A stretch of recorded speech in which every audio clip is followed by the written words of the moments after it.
E ele usa os corações disponíveis a ele, submissos à sua vontade. O que ele decidiu fazer, ele fará e ninguém vai impedir. Nem eu.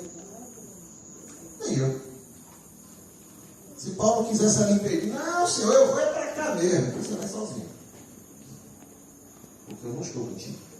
Eu levanto outra pessoa para ele fazer a obra. Entendeu, irmão? A igreja é dele. E quem forma é ele. E quem cuida é ele. O Senhor vem formando a sua igreja ao longo da história. A gente cantou aqui. Vem formando ao longo da história. Os poderosos desse mundo não conseguiram impedir o avanço da igreja, o crescer da igreja. O sinédrio, o que era o sinédrio? Era o conjunto no meio judeu de todos os sacerdotes, mestres da lei, escribas. Era a nata, a elite religiosa no meio judeu. Eles tentaram, rejeitaram Jesus, decidiram executar Jesus. Mas o que foi que aconteceu, irmãos? Jesus está morto. Não existe mais Jesus fisicamente andando. Surgem 12 apóstolos, parecendo, são 12 Jesus agora. E como Jesus disse, eles farão maiores obras do que eu. A sombra de Paulo curava. Os lenços eram disputados. João e Pedro, por onde passavam, o pessoal tocava para ser curado.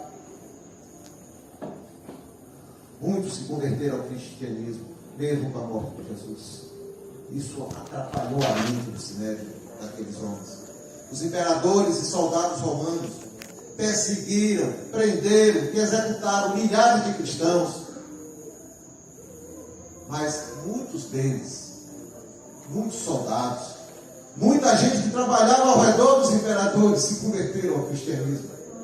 O mesmo que eles estavam tentando esmagar. Ao longo da história da igreja, ela foi perseguida, como a gente contou. Sempre foi perseguida, ridicularizada, humilhada, desprezada, lançada aos leões famintos, crucificada, martirizada, queimada na fogueira, apedrejada, cuspida, perseguida de todas as formas. Quantos morreram ou sofreram as injustiças desse mundo dominado pelas trevas? Tentaram apagar, irmãos, dessa forma, a chama do Evangelho, mas não conseguiram. A igreja de Cristo avançou. Avançou libertando vidas da escravidão do pecado. Não foi fugindo da perseguição, não. Foi enfrentando a perseguição, enfrentando o inferno que queria esmagar a igreja, libertando as vidas que estavam presas ao inferno. E assim até hoje. Avançou salvando almas perdidas desse mundo. Avançou resgatando os que estavam presos no reino das trevas e trazendo para o reino da luz. Olha um exemplo aqui. Amém. Onde estávamos antes de nos convertermos? Amém. Hoje estamos no reino do Senhor. Obrigada, Pai. Avançou sobre as portas do inferno e prevaleceu sobre os ardis de Satanás e prevaleceu sobre o mundo espiritual das trevas. Essa foi a vitória da igreja, comandada pelo dono da igreja, que é o Senhor Jesus. Amém. A igreja do Senhor, irmãos, nunca recuou, nunca foi aprisionada, porque o Espírito Santo estava livre, fazendo a obra nos corações dos homens que querem servir ao Senhor da igreja. Mataram Jesus, mas ele ressuscitou. Jesus subiu aos céus, mas ele levantou 12 homens, 12 apóstolos que se tornaram a base da igreja, como a gente cantou aqui. A partir desses homens, a igreja avançou e se multiplicou. Quanto mais mexiam, assim foi ao longo da história, mais perseguiu a igreja, mas mais ela crescia. Crescia porque não é uma instituição humana. Não fui eu que criei. Não foi nenhuma autoridade humana. Não foi nenhum imperador. Não foi nenhuma autoridade eclesiástica que criou. Ela é um organismo vivo, criado pelo Senhor. Uma obra espiritual que nasceu no coração de Deus, no coração do Pai. Uma obra que Ele investiu a vida do seu próprio Filho, amado, para resgatar todos nós aqui. Ele é Deus. O único Deus vivo, o único Deus verdadeiro, Criador da igreja. Igreja que é o seu povo. Você é o povo de Deus. Você é família do Senhor. Povo que Ele ele adquiriu de todas as raças, línguas, tribos e nações, como está lá no Apocalipse. Povo que ele um dia levará para estar com ele eternamente ao lado dele. Essa é a nossa esperança, há uma só esperança. Essa é a nossa esperança. Um dia vamos ser redimidos completamente e estaremos eternamente com o nosso Senhor.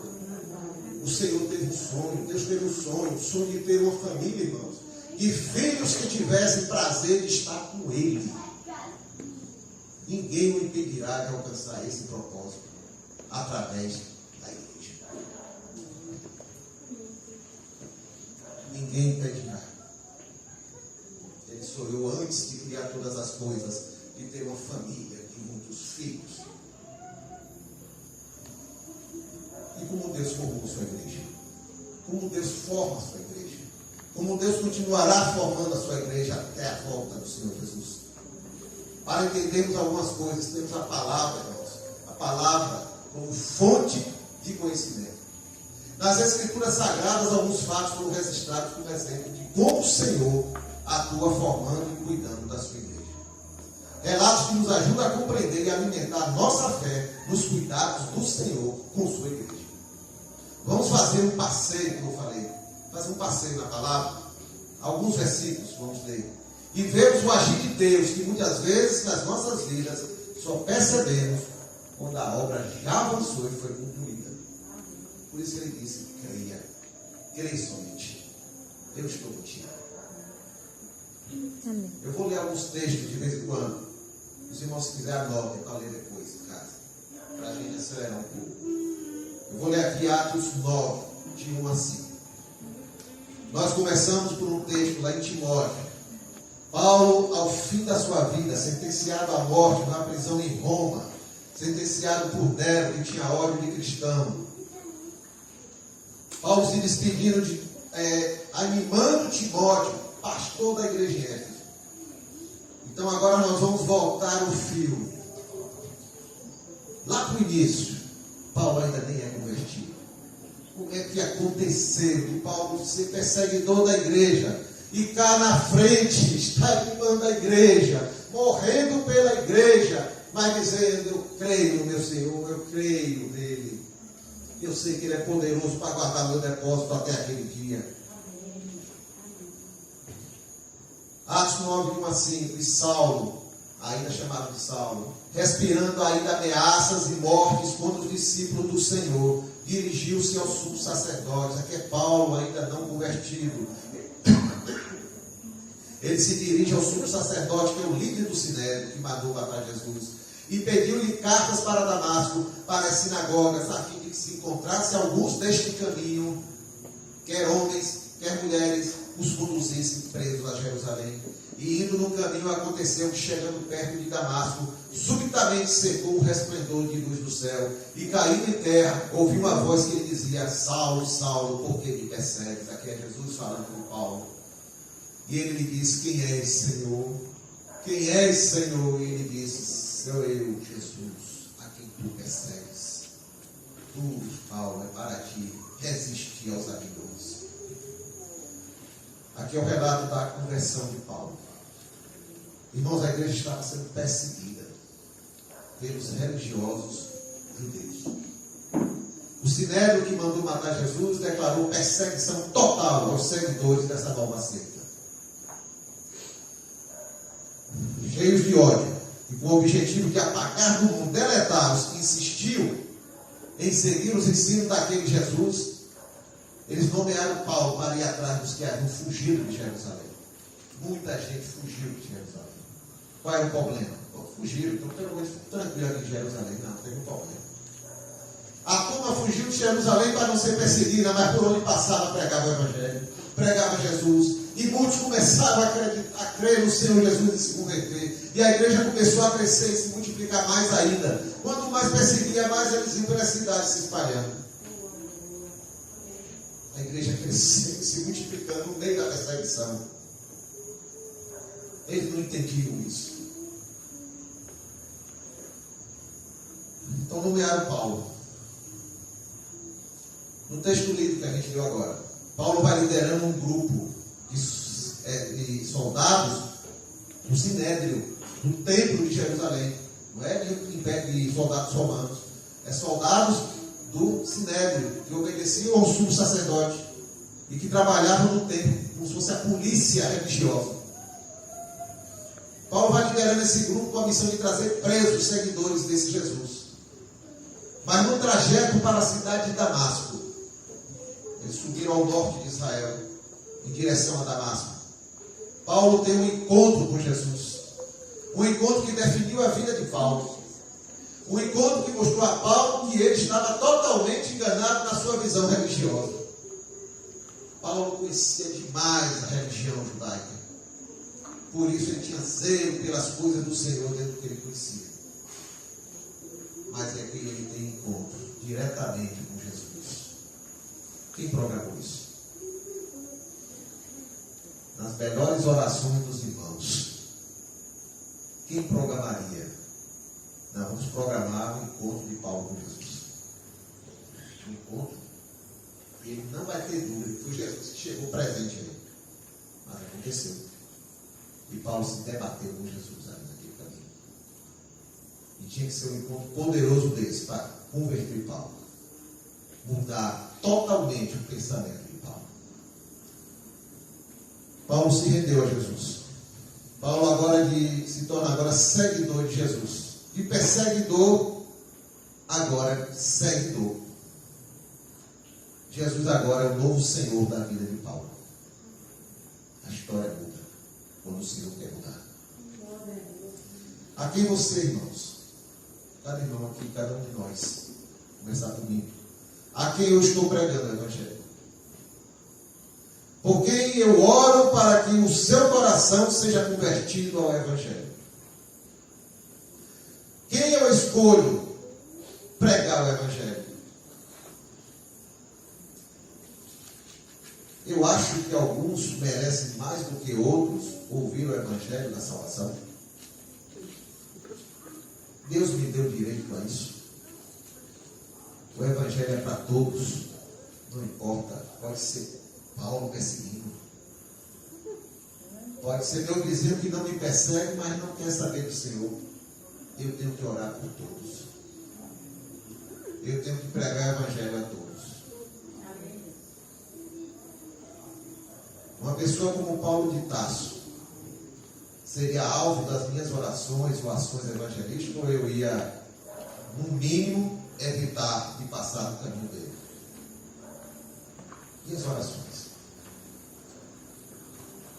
Que bom que Deus não pensa como eu penso, humanamente falando. O Senhor não tem acepção de pessoas. Todos nós estamos aqui porque o Senhor disse: eu vou alcançar estas vidas. Alguém pode ter deixado de falar, pode ter deixado de orar, pode ter deixado de fazer alguma coisa que o Senhor colocou no coração dele. O Senhor levantou outro do lado e levou o Evangelho até a gente. Porque o Senhor quer alcançar todos os corações que vão se render a Ele. Ele sabe quem são esses corações. Ele sabe o momento que esses corações estão inclinados a Ele. Vamos ler Atos, outro texto. Atos 9, 15 a 17. Atos 9, 15 a 17. Disse-lhe, porém, o Senhor: vai, porque este é para mim um vaso escolhido para levar o meu nome diante dos gentios e dos reis e dos filhos de Israel. E eu lhe mostrarei o quanto ele deve padecer pelo meu nome. E Ananias foi e entrou na casa e, impondo-lhe as mãos, disse: irmão Saulo, o Senhor Jesus, que te apareceu no caminho por onde vinhas, me enviou para que tornes a ver e sejas cheio do Espírito Santo. Aqui a gente vê a sequência do que a igreja se forma. Deus levanta um certo discípulo, está lá na palavra no texto anterior. Um certo discípulo chamado Ananias. Por que um certo discípulo? E na minha concepção e na concepção de muita gente seria o seguinte: uma pessoa como Paulo se converteu, a gente tem que montar uma comissão dos maiores líderes que pertencem à igreja, os pastores de maior nome para lá receber Paulo. Deus não é assim, não. Um certo discípulo chamado Ananias. Ananias, vai lá orar para Paulo. Eu? É você. Mas se não me persegue, não, agora é Deus. E ele está aprendendo agora, vai aprender o que ele servir. Vai, Ananias, é você mesmo que vai. Qualquer um de nós, irmãos, podemos ser instrumentos do Senhor. Qualquer um, irmãos. Não se diminua nunca. Deus usa qualquer um que estiver ali. Onde você estiver, Deus vai te usar. Ananias morava em Damasco. Ananias seria uma possível vítima de Paulo. É ou não é? Uma possível vítima. Ananias recebe a direção do Senhor, é fortalecido por ele e, crendo, obedeceu. Foi até a casa onde estava Paulo e orou por sua vida. E através de Ananias, Paulo teve, irmãos, o primeiro contato pessoal, direto, próximo com a igreja do Senhor. Isso é a igreja funcionando. Você é o primeiro contato da igreja com quem está mais perto de você. Nunca esqueça disso. A porta da igreja é a tua vida para muitos. Amém, Senhor.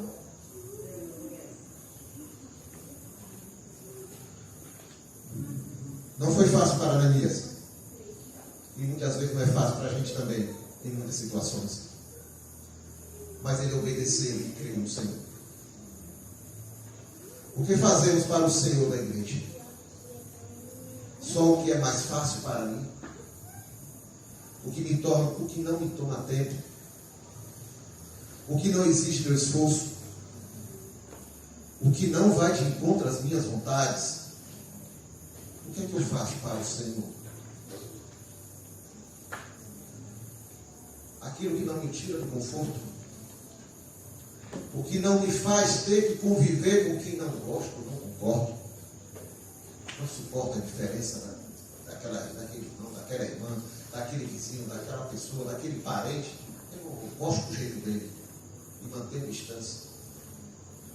Irmão, Deus busca corações disponíveis, que amem a sua vontade, que amem fazer o que agrada a Ele. Sua obra não vai parar nunca. Muito menos na imposição das minhas vontades ou na falta dela de seguir. Eu vou ser atropelado. Que vergonha. Às vezes pode acontecer. E alguém está próximo a mim. Eu convivi com aquela pessoa há tanto tempo. Não preguei o Evangelho. Deus levanta outra pessoa para pregar o Evangelho. E aquela pessoa pergunta, mas você era cristão e nunca me falou do Senhor. A obra do Senhor não para. Se do teu lado tem um coração sedento e você não fala, Deus levanta outra pessoa para falar.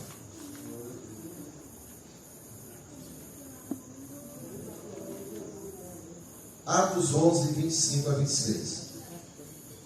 E partiu Barnabé para Tarso. E partiu Barnabé. Olha, aparece Barnabé aqui, viu, gente? Barnabé para Tarso, a buscar Saulo. E achando-o, o conduziu para Antioquia. E sucedeu que por um ano se reuniram naquela cidade. E ensinaram muita gente. E em Antioquia, até uma cidade, foram os discípulos pela primeira vez chamados cristãos. Barnabé era um irmão mais maduro do que Paulo. Uma vivência maior no Evangelho. E Barnabé foi quem introduziu Paulo verdadeiramente na igreja. Paulo estava em Damasco, teve que fugir de lá, porque quando os judeus descobriram que ele tinha se convertido, procuraram matar Paulo. Foi aí que Paulo pulou no cesto por fora da cidade para poder fugir. Quando ele chega em Jerusalém, que ele tenta se aproximar dos cristãos, todo mundo teve medo. E foi Barnabé que chegou perto de Paulo e levou para os líderes, dizendo, eu sei que ele se converteu. Mas Paulo tinha que passar um tempo a sós. A Bíblia registra que ele ficou 3 anos lá dos países que hoje a gente chama de países árabes. Ele se afastou, ficou 3 anos. Depois que passou esses 3 anos, ele foi diretamente para Tarso. Somado esses anos todos, desde a sua conversão, são 13 anos. Paulo se converte. 13 anos depois é que tem essa cena aqui. 13 anos depois da conversão. Então passaram-se cerca de 13 anos da conversão de Paulo. Nos últimos anos, Paulo foi morar na sua cidade, chamada Tarso, já não era Israel. Ficou ali no silêncio. 13 anos no silêncio. Permitiram que Deus trabalhasse em sua mente, em seu coração e na sua alma, mudando seu entendimento, construindo sua fé. Como um vaso nas mãos do oleiro, Paulo permitiu ser transformado pelo Senhor, possibilitando que fosse usado nos anos seguintes. 13 anos, Deus trabalhando na vida de Paulo, no silêncio. Não fazia parte de nenhum ministério, não dirigia uma igreja, não pregava em lugar nenhum, não era professor de escola bíblica dominical, não fazia vídeos para botar no YouTube, não fazia lives, nada. Só no silêncio, meditando no Senhor, orando, buscando conhecer mais o Senhor. Barnabé foi enviado pela liderança da igreja em Jerusalém. Barnabé. A igreja em Jerusalém, os líderes, os apóstolos, enviaram Barnabé para ir a Antioquia, a cidade de Antioquia. Para quê? Tomaram conhecimento de que a igreja lá estava se multiplicando de uma forma tremenda. Não era somando, irmãos, era multiplicando a vida. Era crescendo de uma forma extraordinária. Mandaram Barnabé, justamente um irmão com muita maturidade, muita experiência, para ir a Antioquia, conferir, ver como é que estava aquilo lá e orientar aqueles irmãos, porque cresceu de uma forma assustadora. O que é que Barnabé fez? Eu vou. Primeiro ele deu uma circulada, passou em Tarso e disse: Paulo, vamos, está na hora. Está na hora de você começar seu ministério. Você já está pronto. E Barnabé, mais maduro, chama Paulo para ir com ele. Deus usa Barnabé para chamar Paulo. Em Antioquia eles ficaram 1 ano, ensinando os novos irmãos que formavam aquela igreja em Antioquia. Paulo é introduzido na liderança da igreja. Chegou a hora de Paulo, irmãos. Deus o havia chamado para essa obra. Existe o momento e o local que são estabelecidos por Deus nas nossas vidas. Não nos cabe apressar aquilo que Deus deve ter determinado no seu próprio tempo para as nossas vidas. Não procuremos antecipar o que pertence a Deus. Ele é o Senhor da igreja, só Ele. Porque somos tão apressados, irmãos, em querer acelerar o que Deus não nos autorizou. Entendemos isso? Amém. Paulo foi no tempo que o Senhor estabeleceu. Infelizmente, muitos desvios nas igrejas evangélicas acontecem por isso. Seu Rafael, não sei das quantas, levanta a mão, famoso aí fora do mundo, se converte. Na outra semana já dá um cargo a ele na igreja, já dá chama para falar. Nem mudou de vida. Não sabe nem o que é vida cristã ainda. Não sabe nem o que é a palavra de Deus. Não sabe o que é mudar de vida ainda. Não estão duvidando da conversão dele. Mas ele precisa agora aprender o caminho do Evangelho. E às vezes a gente pode estragar uma vida, antecipando aquilo que Deus não mandou antecipar. Paulo só foi no tempo que Deus estabeleceu. Atos 13, 2 a 4. Atos 13, versículos de 2 a 4.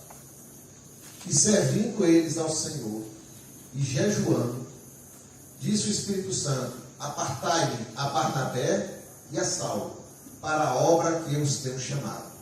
Então, jejuando e orando, e pondo sobre ele as mãos, os despediram. E assim estes, enviados pelo Espírito Santo, desceram a Seleucia e dali navegaram para Chipre. Vamos lembrar? Paulo tem quantos anos que se converteu? 13 anos. Agora ele foi com Barnabé para Antioquia. Em Antioquia ficaram mais um ano, ensinando aqueles irmãos. Então tem 14 anos que Paulo se converteu. Agora Deus chama Paulo e Barnabé para a obra missionária. 14 anos depois. Chama Paulo. Paulo e Barnabé entra na vida de Paulo. E Paulo entra na vida da igreja. E agora os dois vão para um campo missionário. Após 14 anos da sua conversão, contribuindo na formação e crescimento dos irmãos após um ano em Antioquia, Paulo foi enviado para a sua primeira viagem missionária junto com Barnabé. Paulo agora, 14 anos depois, segue a sua vocação missionária, sendo chamado no futuro de apóstolo dos gentios. Amém. Deus tem, irmãos, o seu tempo para cada coisa. Amém. Ele nos chama e trabalha no nosso amadurecimento. Ele sabe quando estamos maduros para receber algo, maduros o suficiente para enfrentar algo, maduros o suficiente para ele nos pedir algo. No seu tempo, Ele que sabe de todas as coisas. Ele nos lança na sua obra. No tempo dele. Quando percebemos, já estamos no meio dela. Assim a sabedoria que vem do alto, nos recomenda confiar nele, o dono da obra e Senhor das nossas vidas. O agir do Senhor não é antes ou depois. Ela acontece no tempo dele, que ele tem sob controle. Quando tentamos impedir ou apressar algo, irmãos, vamos ficar sozinhos e perdidos nas nossas ações, porque ali já não é mais obra de Deus, é obra minha, é obra dos homens. Atos 15, versículos 34 a 36, mais o 40 e o 41. Atos 15, de 34 a 36, mais os versículos 40 e 41. Mas pareceu bem a Silas ficar ali. Apareceu Silas. Cantou aqui, né? Silas. Paulo e Silas na prisão. Apareceu Silas. E Paulo e Barnabé ficaram em Antioquia, ensinando e pregando com muitos outros a palavra do Senhor. E alguns dias depois, disse Paulo a Barnabé: tornemos a visitar nossos irmãos por todas as cidades em que já anunciamos a palavra do Senhor, para ver como estão. E Paulo, tendo escolhido a Silas, partiu encomendado pelos irmãos à graça de Deus. E passou pela Síria e a Cilícia, confirmando as igrejas. Apareceu Silas. Depois de passar por muitas cidades, Paulo e Barnabé retornaram para Antioquia. Não foi 2 meses de viagem não, viu gente? Eu não vi aqui não, mas passou de ano. Eles voltam para Antioquia e prestam relatório aos irmãos em Antioquia. Eles foram enviados de lá. Houve muitas conversões por onde eles passaram. E agora eles retornam para Antioquia. Tempos depois, Paulo e Barnabé já estão em Antioquia.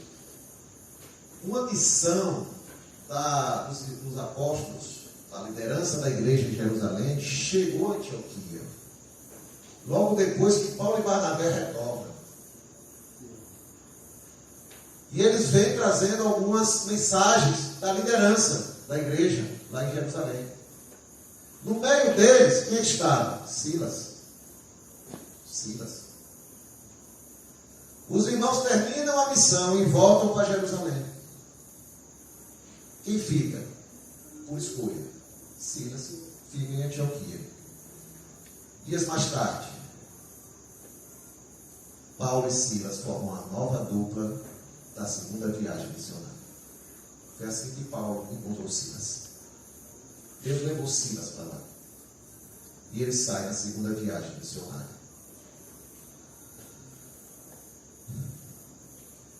Na obra do Senhor, quem estabelece os parâmetros é ele. Silas foi para a Antioquia, no entendimento dele, para uma missão. Mas Deus já tinha outra reservada para ele. Até que ponto Deus pode mudar meus planos e meus sonhos? Qual a dosagem de doação da minha vida em realizar os sonhos do coração de Deus em troca dos meus?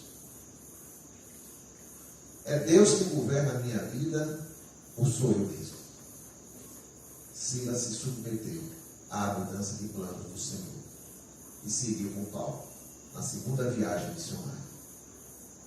Assim entrou Silas na história de Paulo. Paulo agora é o líder. Só até explicar uma coisa aos irmãos, que a gente lê assim: Paulo e Silas saíram numa viagem. Paulo e Barnabé. A gente imagina Paulo e Barnabé chegando sozinhos numa cidade. Não era assim não. Paulo e Silas foram, mas em um grupo junto com eles. Discípulos de Paulo, discípulos de Silas, outros irmãos que queriam ir. Eles foram juntos. Agora os líderes eram eles.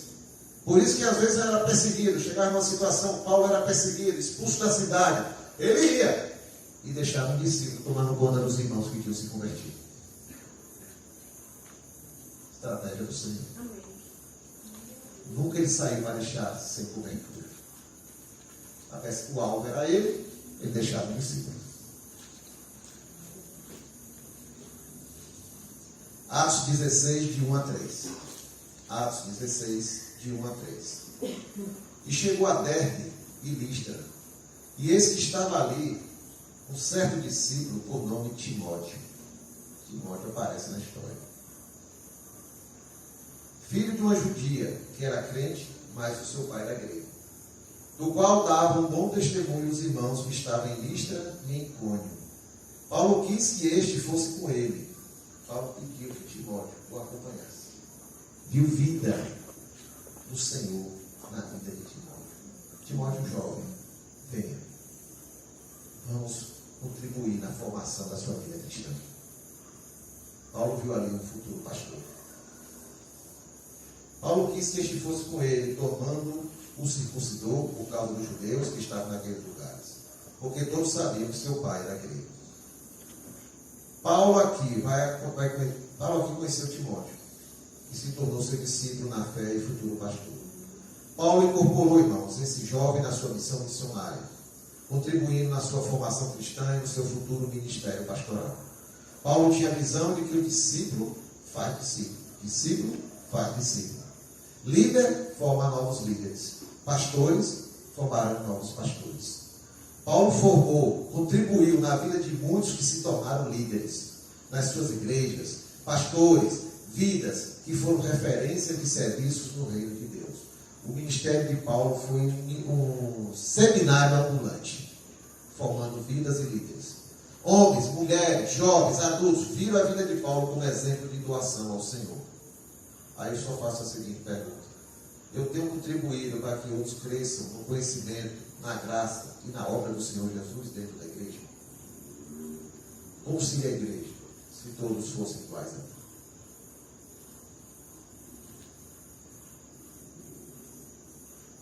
Atos 18, 24 a 25. Atos 18, versículos 24 a 25. E chegou a Éfeso um certo judeu chamado Apolo, natural de Alexandria, homem eloquente e poderoso nas Escrituras. Este era instruído no caminho do Senhor e fervoroso de espírito. Falava e ensinava diligentemente as coisas do Senhor, conhecendo somente o batismo de João. Paulo ainda não chegou a Éfeso, mas antes de ele chegar a Éfeso, chegou a Apolo. E Apolo chega e prega o Evangelho segundo a mensagem de João Batista. E ali se convertem 11 homens, 12 homens. Quando Paulo chega em Éfeso, tem 12 pessoas que já conhecem a mensagem do arrependimento. Apolo foi pioneiro em Éfeso, levando a mensagem das Escrituras. Paulo chegou, um plantou, outro regou, e o Senhor promoveu o crescimento. É assim que funciona a igreja. Todos nós somos cooperadores do Senhor. Ninguém está acima dele. Ninguém está acima dos demais da igreja. Todos nós somos cooperadores.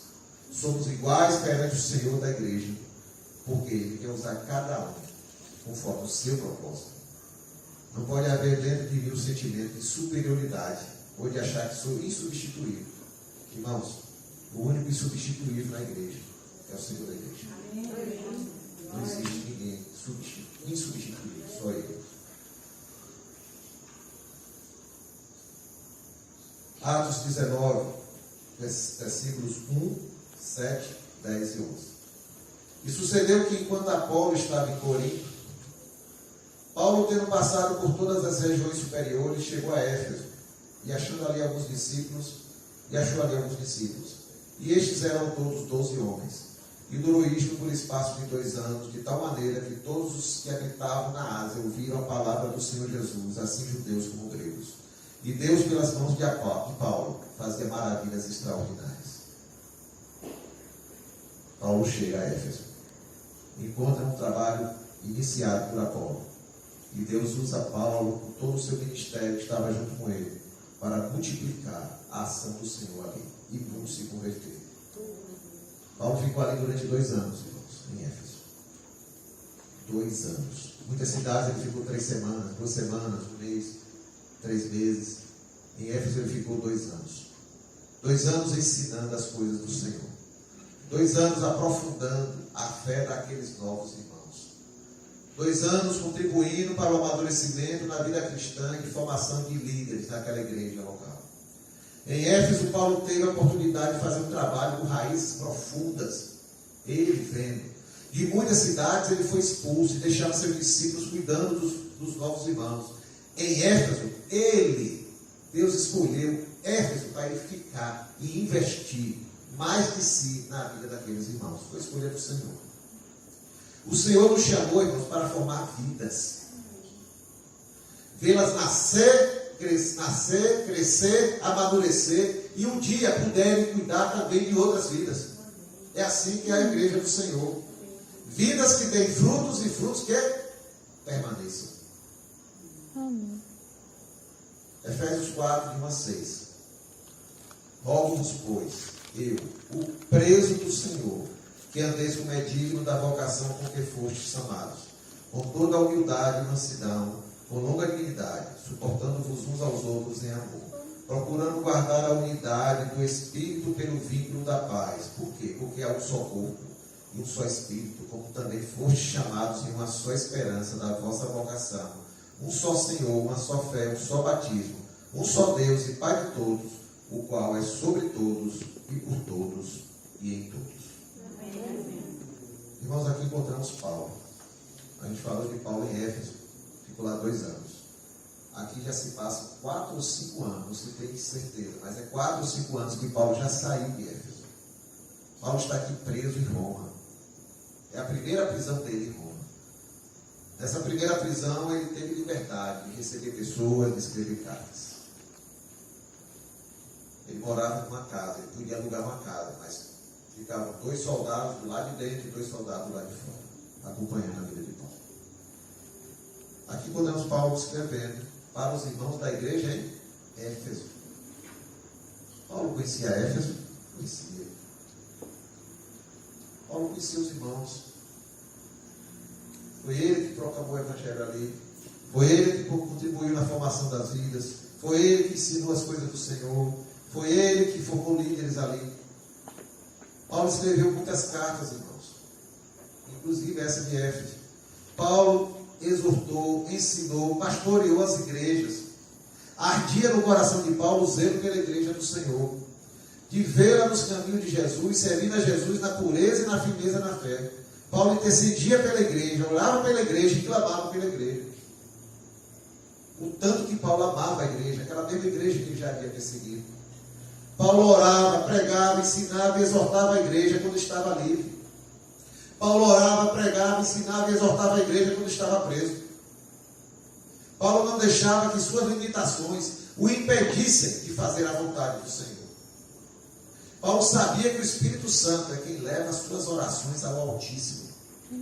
Era o Espírito Santo que convenceria os irmãos das verdades que ele pregava. Paulo sabia que o Espírito Santo faria que as suas cartas chegassem até os irmãos em Éfeso. E chegasse até hoje aqui, tão famoso em Itabuna. É o Espírito Santo cuidando da igreja. Cuidando da igreja para o Senhor.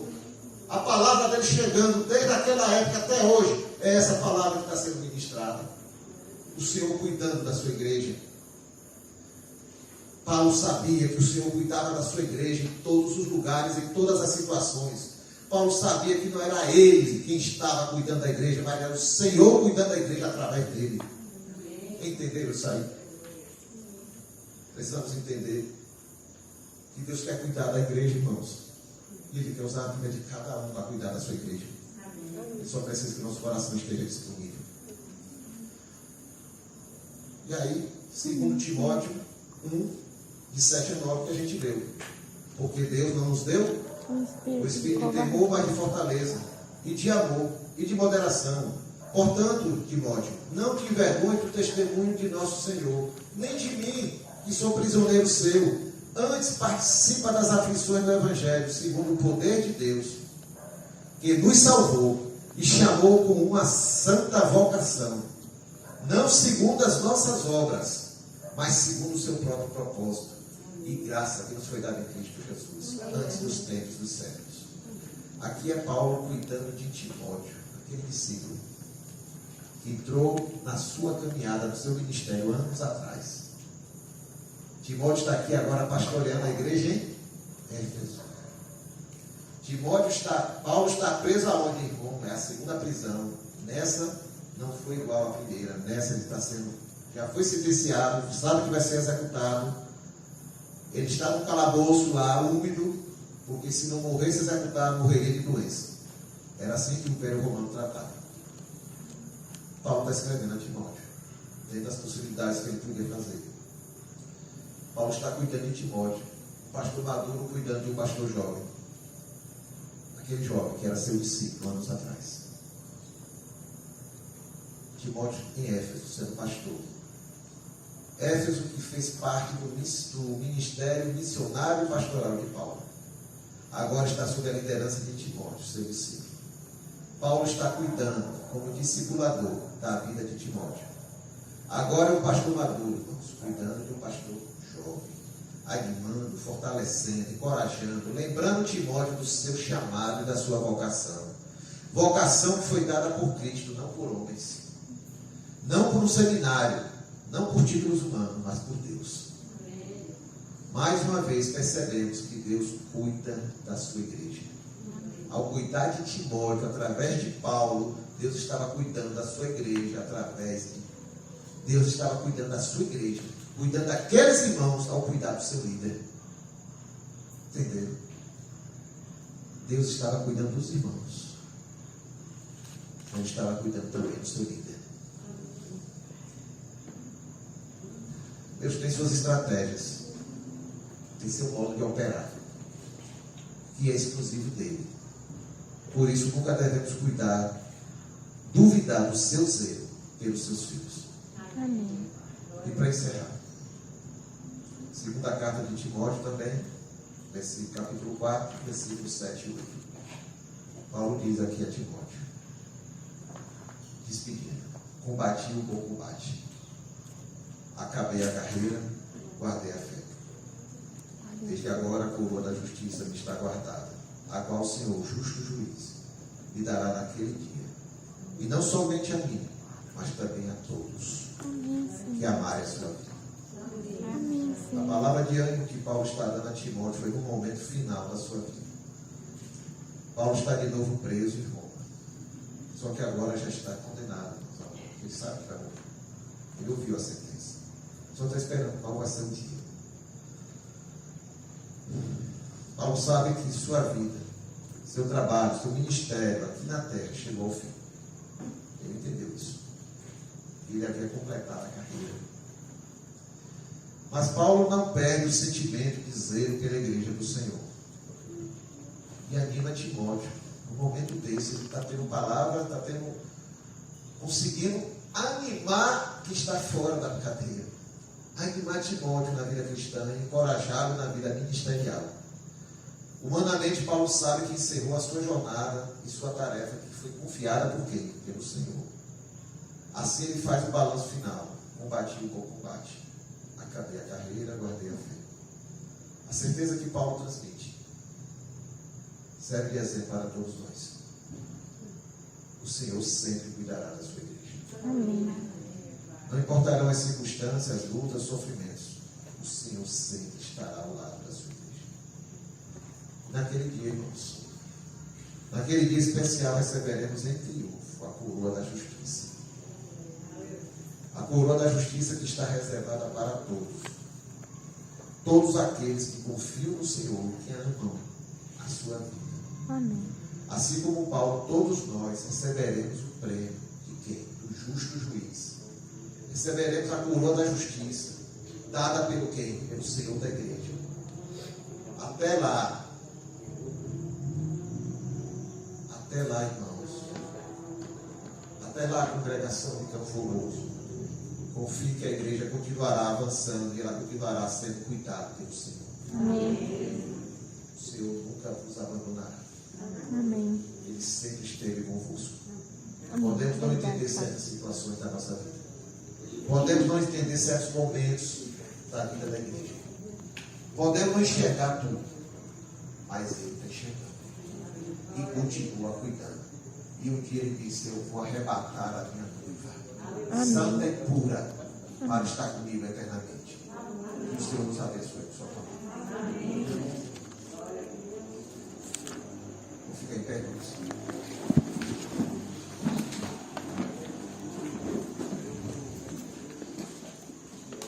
Vamos orar. Senhor, nós te louvamos pela tua palavra. Te louvamos pela tua fidelidade em nossas vidas. Te louvamos porque o Senhor nos formou como igreja do Senhor, como família do Senhor. Te louvamos, Senhor, porque o Senhor cuida da sua igreja. Declaramos, tem momentos que não entendemos, tem momentos que não percebemos o agir do Senhor, mas pela fé cremos, o Senhor está conduzindo todas as coisas. O Senhor separa vidas, o Senhor muda vidas, o Senhor liberta vidas, o Senhor ergue vidas, o Senhor unge vidas, o Senhor separa, junta, o Senhor conduz para um lugar, muda para outro, o Senhor muda roteiro, o Senhor muda como quiser, mas no fim o propósito do Senhor se cumpre do jeito que o Senhor quer. E nós te louvamos porque pertencemos ao Senhor que é soberano sobre todas as coisas. Nós te louvamos porque sabemos que o Senhor é eterno e as tuas promessas, os teus propósitos são eternos e a igreja é eterna e se cumprirá eternamente esse propósito do Senhor no seu coração. E nós somos do Senhor, te louvamos por isso, porque um dia fomos resgatados e o Senhor nos levará eternamente para estar contigo, Senhor. Louvado seja o teu nome, Senhor. Amém. Louvado e engrandecido seja o nome do nosso Senhor. No nome de Jesus. Eu abençoo a vida de cada irmão que está aqui, Senhor. Eu abençoo a vida de cada irmão. Que cada um esteja, daqui a pouco, Senhor Deus, voltando para os seus lares, Senhor. E o Senhor esteja com cada um deles. Esteja no dia a dia das suas vidas. Esteja abençoando as suas famílias. Esteja abençoando as suas vidas, Senhor Deus, nos seus empregos, na sua família, no seu dia a dia, nos seus estudos. Seja em que situação da sua vida for, Pai, o Senhor esteja de forma abundante e transbordante na vida de cada um deles, Senhor. Esse é o nosso clamor ao Senhor, Pai Santo. Nos dá uma semana em paz, uma semana governada pelo Senhor nas nossas vidas. Nos dá a oportunidade de falar do teu nome, de falar do teu evangelho. Abre a nossa boca, rasga, Senhor Deus, os obstáculos que vêm à nossa frente, para falar do Senhor, no nome de Jesus, Senhor. Louvado seja teu nome, no nome de Jesus. Amém, Senhor. Amém.